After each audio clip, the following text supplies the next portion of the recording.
right, let's see. We have our superintendent's report, and we are only 5 minutes behind. Let's see, I think we're going to have to. Superintendent Dixon probably reasonably thought we might be a little further behind, and here we are. We're catching up with her. Let's see. Sybil, are you checking on? Okay. Sorry.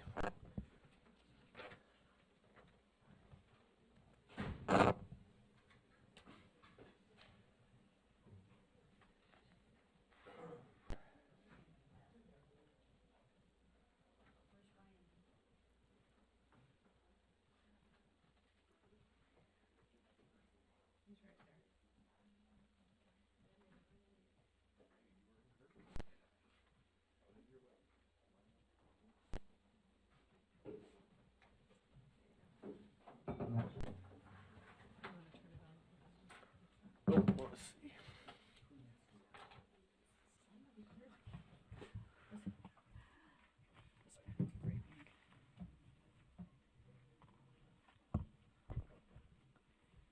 Okay, I don't.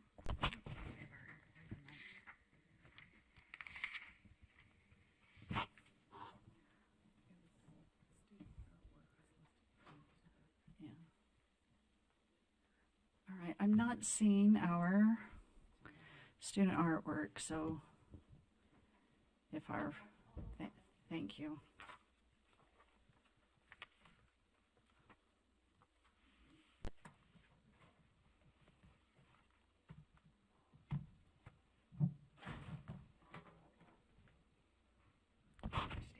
We weren't expecting to end on time, so. And we did. I know.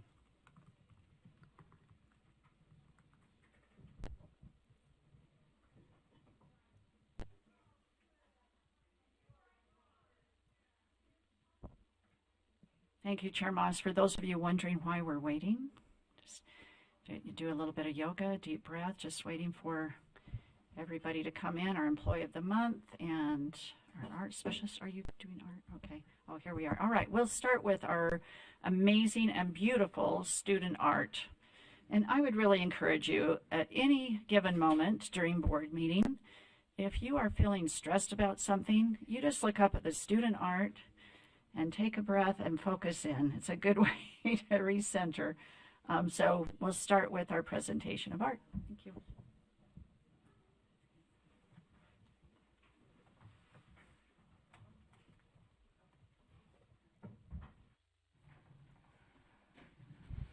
Good morning. Lori Bajewski, Fine Arts Coordinator. It's my pleasure to introduce our BTS Art Specialist, Jamie Workman, who will introduce this month's art. Good morning, everyone. As Lori said, I am the BTS Art Specialist. Fine Arts Coordinator. Oh, It's my pleasure to introduce our BTS that's fun. Art Specialist, Jamie Workman, who will introduce this month's. So, I know, yeah, I liked it. So we have two incredible groups of art from Canyon School District this month. On the left here is from Jordan Valley, which is a K through 12 school working with students with individual education plans. And what happens for all of their elementary teachers, their wonderful BTS educator takes the students to other local elementary schools to work with general ed students and create art and do activities. They go to the library together, they learn how to check out books, and they have their peers, their age peers, doing this with them and creating art, and they get to create art once a week in where their boundary school would be. And these are pictures from an installation that is from all of the elementary schools that they have included. And it is just a really beautiful example of all of our students being able to work together at and when they can. And then on the other wall, we have beautiful art from another Canyons district. And these are mandalas, which are great. And this assignment started as math curriculum which I always love to see math and art together because they're such a beautiful fusion. And so the students learned about symmetry, radial symmetry, and then they started to create this art using those math theories to create something beautiful. So those are our 2 art groups this month, and thank you so much for your time.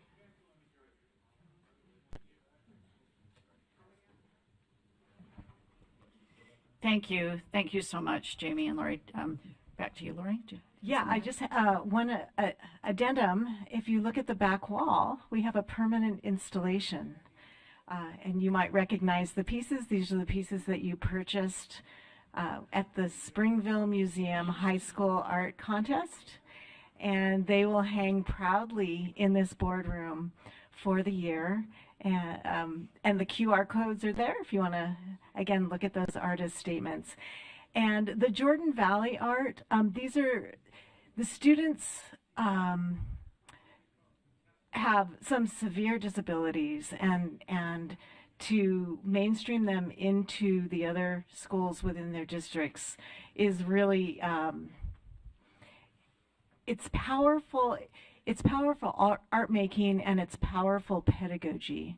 So these students are bused to these 4 other elementary schools in the Jordan district, and it's or in the Canyons district, excuse me. And so I would take a moment just to look at the kind of cornucopia of art that has come from some of our students that have the greatest needs. I'm particularly impressed by this body of work. So thank you, as always, for your support. Thank you so much, Julie and Jamie. And I want to doubly thank you for that permanent collection in the back. We have struggled to figure out a way for everybody to see where those pieces have been placed. And it took you all to come and figure that out and position those in a way that's such a beautiful display month after month. So thank you so much. I hope the students and their families will also come back and see where they've been displayed. So thank you both. Member Davis, did you have back through the chair, did you have a comment? I was just going to, she kind of mentioned it, but Jordan Valley is a very special school, and you look at the inclusion partnership, I mean, those words are important because those students are being included with their general ed peers. And so I just wanted to make that clear lest there be any confusion. Thanks. Thank you, Member Davis. All right, we'll move to our Employee of the Month. So Cliff, if you want to come to the front so we can fully embarrass you. I'm super excited to introduce our Employee of the Month to you, Cliff Tallene. Now, you might be witness to Cliff's work, but not know about the genius behind the scenes. So Deputy Jones actually called him the GOAT when it comes to programming. So that tells you how awesome he is. And I love that Cliff was nominated by Assistant Superintendent Darren Nielsen. So different departments, but here is one of many reasons that Cliff was nominated by Darren. Cliff is one who is always looking for ways to be more efficient and solution oriented. And so in December, there was some Six Sigma professional learning that you've heard us talk about. It's a business model that many of our staff have been through, and it's something that we engage in to try and think about how can we be more efficient and effective and outcome-based in the work that we do. So going through that training, you then take on a very authentic project to work on. And so the group that went through this training was divided into 3 working groups.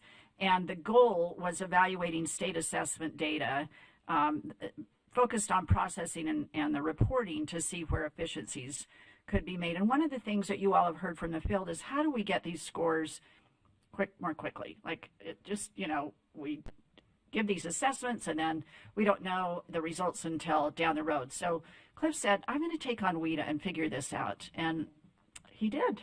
And so not only, I've got data here about the data. Based on his leadership, the group implemented changes that resulted in a 35% reduction from 2022 in the necessary time to receive and release aggregate WIDA assessment results. And in addition, the team then established a 2024 goal of releasing the results by July 12th. And that then would expedite the time by an additional 28 days. So he works with this cross-sectional team, and they affectionately call themselves the Tiger Team, but they continued on after this training to just meet and problem solve and figure out better efficiencies for the system. So if you're to read the whole nomination, which I'm happy to send to you, Darren gets into some very specific details about the efficiencies that Cliff has brought forward. But I'll finish where I started, and that is we really consider Cliff the GOAT of programmers. He's a serious guy, and he just keeps his head down and is always focused on students and teachers. Like, how do we make things better so that the data informs the work on behalf of our kiddos? And how do we do that so that the educators in the system can get what they need? So congratulations to you, Cliff, and thank you so much for your daily work. And Cliff, hold on just a sec. I just got to make one tag on comment. We met in the basement at a staff party thing about a year ago, and we talked about this need that we all have felt, that we sure wish we had this data earlier. We don't get it until later. We're trying to make policy decisions. And you told me what you were working on, and I've been telling people for a year. I met this guy, but I can't remember his name, but he's on it. So thank you for doing all that. We've been talking about it, so I just wanted to add personal appreciation. I lost track of who you were because we were moving fast, and I don't bump into you in the halls, but wonderful work. It really will inform, I think, how we try to assess how well we're doing and do it quicker. So anyway, thanks a ton. Thank you. Of course there is. Thanks, Cliff. All right, back to you. All right. So I love the celebrations at the end of the school year. And every year I try to go to at least one, if not more, graduation events. And this year I had the blessing and gift of going to Roots Charter Academy High School graduation, and I've been once before, and it's just so sweet because every student that walks in the door has a story, and when they walk across that stage, their story has a different trajectory based on the educators and the families that support them. So I want to introduce you to Marco. Marco's a young man that at 16 he dropped out of high school, in part because he had a child, a new baby, and was just stymied about what to do and where to go. And his mother continued to encourage him to re-enroll in school. And each time he tried to do so, he just felt like he was so short of credits that he didn't have a way forward. Well, his mother talked to, I think it was a cousin who knew about Roots and encouraged him to check it out. So with the help of Director Bastian and others at the school, he re-enrolled and got the personalized help that he needed. So to watch Marco walk across this stage with his little 2-year-old also in a little cap and gown, and to see his family there celebrating him was so joyous. What I loved most about Marco and his colleagues was the cheering section of the teachers who were lined up outside of the stage for the students to walk through.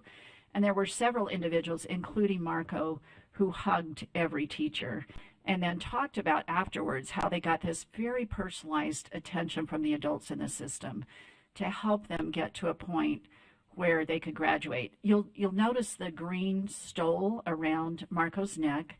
That signifies first-generation high school graduates.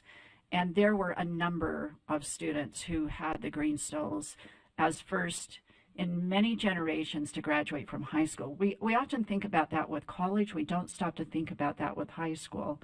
So that was really profound for me to see the number of green stoles for students graduating from Roots. So I carry Marco with me now in my head and my heart, because that joy that you see on his face right there, kids are pretty good at posing nowadays for photographs, but that smile showed up with him the minute he walked onto campus, and I don't think left him for hours. And that's just the joy that he feels knowing that he has some real possibilities and opportunities by virtue of being able to graduate from high school. I hope that you as board members all had those experiences of being able to attend a graduation, whether it was high school or college, is just kind of one of those transitional and pivotal moments for our young people that opens doors of opportunities for them. Also then, I want to... The information. I think our superintendent's being humble because I attended the same graduation and was sitting in the back listening and cheering on these kids, and lo and behold, our Superintendent Dixon was awarded the Friends of Roots Charter School this year, and so just wanted to notice, and oh, that's kind. She's too humble to say it herself, but congratulations to our superintendent. Well, you're kind. That's a pretty easy award to get when you cheerlead good work, but and the fun thing is that the plaque that they gave me, the wooden plaque, was created by students, that they had carved that out, and I love that most of all. So thank you for that, Member Davis. So today I want to highlight the goal area of effective teachers and leaders, and Marco stands as a symbol for me of effective adults in the system who really support our young people and will report out on the strategies that you as a board have accepted over the years and talk about where we are.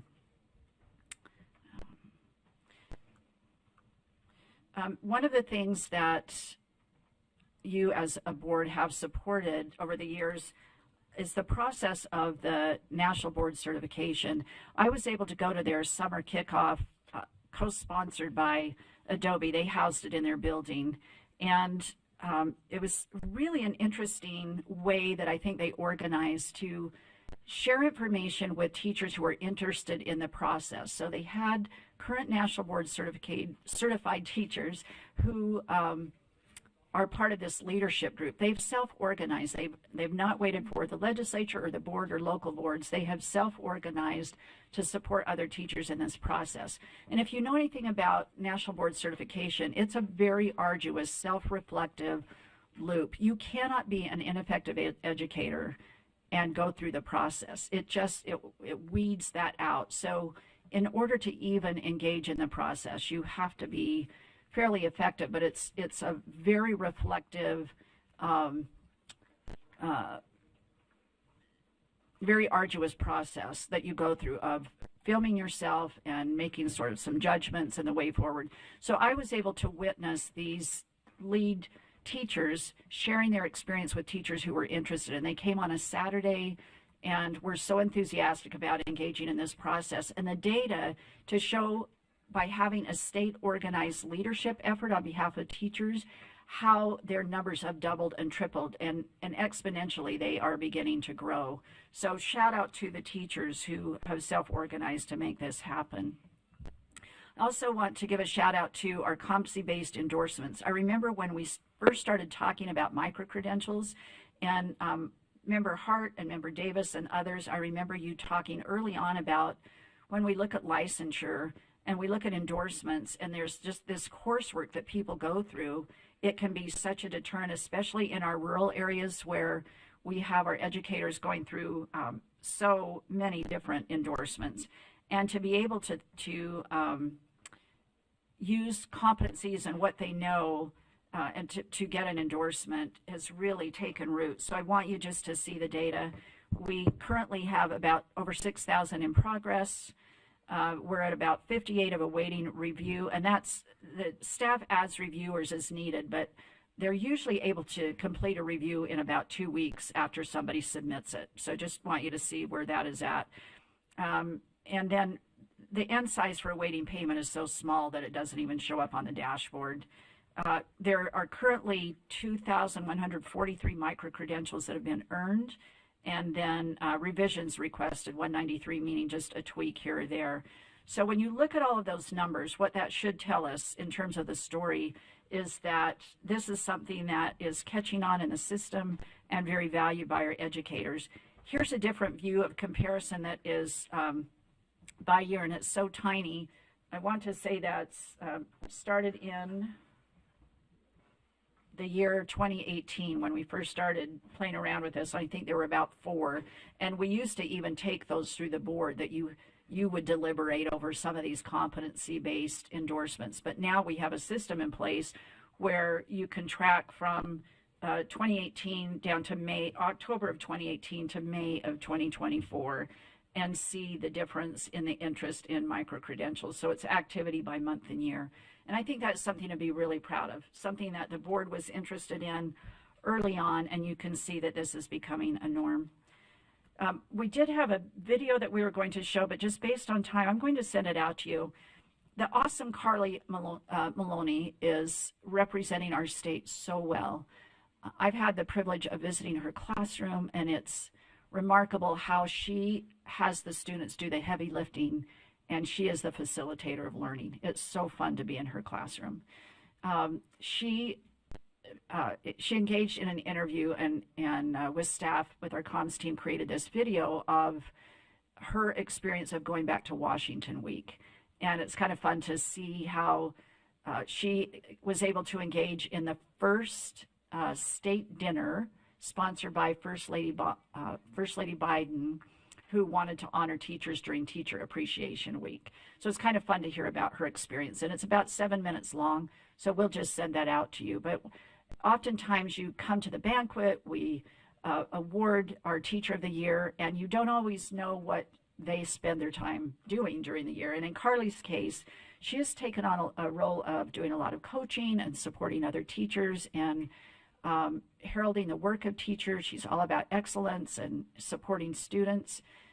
So she shares a little bit about her experience of Teacher of the Year.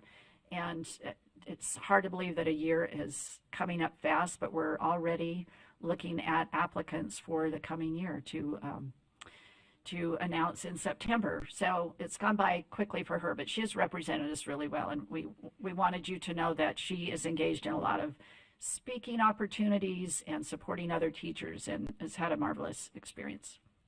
All right, drilling down to the specific strategies of effective educators and leaders. Strategy 2B, which is assisting our districts and charters with personalized professional learning, and strategy 2E in promoting access for all students to highly effective teachers.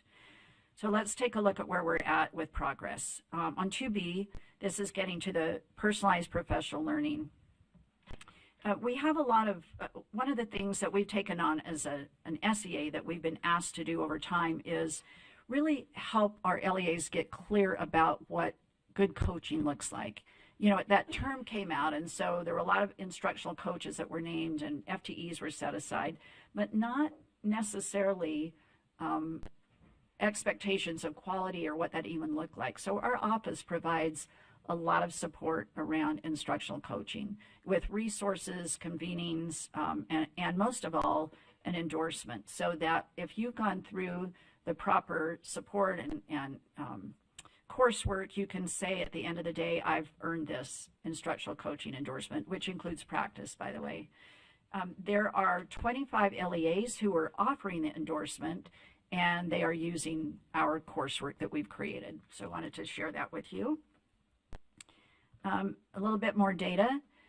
Strategy 2B, one of the things that many of you have continued to highlight in your interest is the work of how we support teachers in supporting our students who are multi-language learners. And you can see the number of students who are designated with an English learner designation, their fluency, and those that are eligible for services. So it's about 10% of our total population of students who are designated in this category of students who are learning English as a second or maybe even third language. So again, the snapshot. And this data is important for our LEAs to recognize and understand that our educators may need additional support in knowing strategies that can be helpful. So with our strategy 2B, here's more data where you can see the difference in achievement levels. And again, I think this is important for our LEAs to look at their own data. Not just statewide data is interesting, but what does it look like in their own school or their own district? And being able to share this and have conversations is important because you can see we have a difference. So what does this mean in terms of effective educators and leaders? Well, one, there's strategies that need to be in place, but also are we putting the brand new teachers in situations where they may not feel confident with the strategies they have to support our multi-language learners, and wanting districts to think about practices and policies that they might have in place just to ensure that every student has access to highly effective teachers. So again, just data that we look at and we encourage and support our LEAs in looking at so that they think about the personnel that they have in their schools. And then last, but go ahead, sir. Sorry. Can I? I I'm sorry. beat Oh, you. you did beat me. Is this professionally licensed teacher in the tested, or is this EL certified teachers? That is a great question, ma'am, and that is a professionally licensed teacher in a tested In subject. just So the math, subject. science, ELA. With or without the endorsement, the ESL endorsement? Yes. Okay. That's correct. Okay. Great clarification. And if I'm incorrect, somebody correct me, but that's my understanding. Darren is shaking his head yes. Thumbs up. Thank you, Darren. Okay. I had one other question. Yes, sir. The left graph there, so that is students who were proficient in both 5th grade and 8th grade. So 73, 70, and 76 for all students had it and then kept it, or I think that's average. what's the meaning of maintained it from 5th to 8th? Well, just to show a pattern I'm over sorry. time. Yeah, it's a fair question. And I gave you a high-level snapshot instead of drilling down. So I'll in go back and fairness to dig. you all. No worries. I'll follow up. Yeah, it's offline. just really, it was just to show that we definitely have gaps, but I don't know if Assistant Superintendent Nelson can follow up with you on the Yeah. details. Okay, sorry. Yep. Thanks. I was trying to keep it high level, but we I can get gotcha. that to you. And I just want to end with, where does this fit into our vision and mission? And again, it's always about academic excellence, so we want that for every one of our students. And so for our teachers, again, this is focused on effective teachers and leaders and really thinking about all of these come into play. But one of our social values, as we look at the opening doors of opportunity for all Utah children and our mission, we want to make sure that we advocate and develop policy that gets at students who might be underperforming in order to make sure that they have the opportunities that kids have at Roots, right? I'll just go back to where I started in thinking of Marco and the adults in his life, both in his family, his mother's encouragement, but also working with the teachers very specifically to help him to achieve opportunities. And to me, that's what our mission embodies. So thank you for that. I know it was kind of high level, and I'll send it out to the full board what that data means so that you all have it. So thank you. Thank you, Superintendent.